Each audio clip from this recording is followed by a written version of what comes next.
C'est une bataille oubliée. La victoire de milliers d'Indiens sur l'armée américaine en 1876. Une œuvre colossale qu'Ousmane Sow a mis 3 ans à façonner. De la terre comme de la chair, du sable, de la toile de jute, une matière intime et complexe pour sculpter la douleur et la grandeur des vaincus devenus vainqueurs. L'artiste sénégalais a créé un à un 35 guerriers et chevaux pour retracer la bataille de Little Big Horn. Moi, je suis heureux aujourd'hui.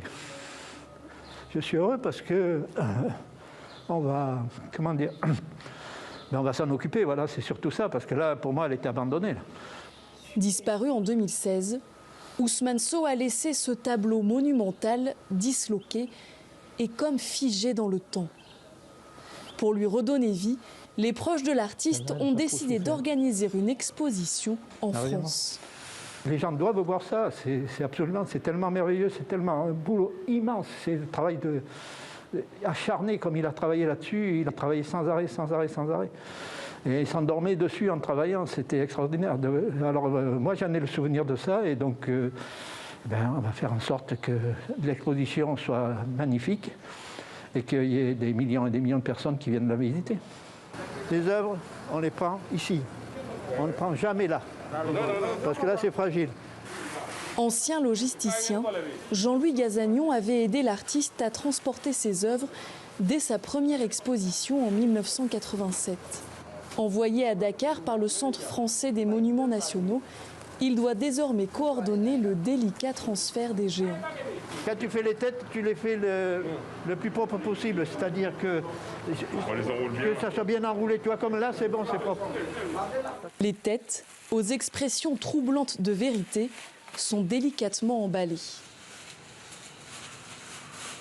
Sur les œuvres, tout peut être restauré, même si elle est fendue à un endroit, ça peut être restauré. Mais la tête, c'est quelque chose de précieux, parce qu'elle est comme l'a voulu Ousmane. Donc, elles ont toute une expression particulière, et il ne faut surtout pas qu'on y touche. Quand ces guerriers rouvriront les yeux, ils seront dans le sud-est de la France, au fort militaire du Mont-Dauphin, inscrit au patrimoine mondial de l'UNESCO. Un long voyage attend les œuvres, même si elles connaissent déjà la route. Elles étaient parties en France en 1999 pour une exposition sur le Pont des Arts à Paris qui avait révélé l'artiste à près de 3 millions de visiteurs. Mais cette fois-ci, l'exil va durer 10 ans.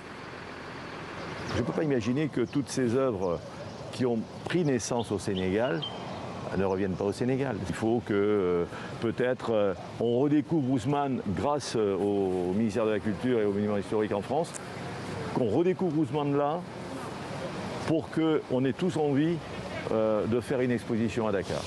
Et pourquoi pas itinérante en Afrique de l'Ouest, et plus. Les guerriers et leurs chevaux prendront la mer pendant une dizaine de jours pour une arrivée prévue à la fin du mois d'avril. Une nouvelle épopée s'ouvre à eux avec l'exposition qui démarra normalement dès cet été.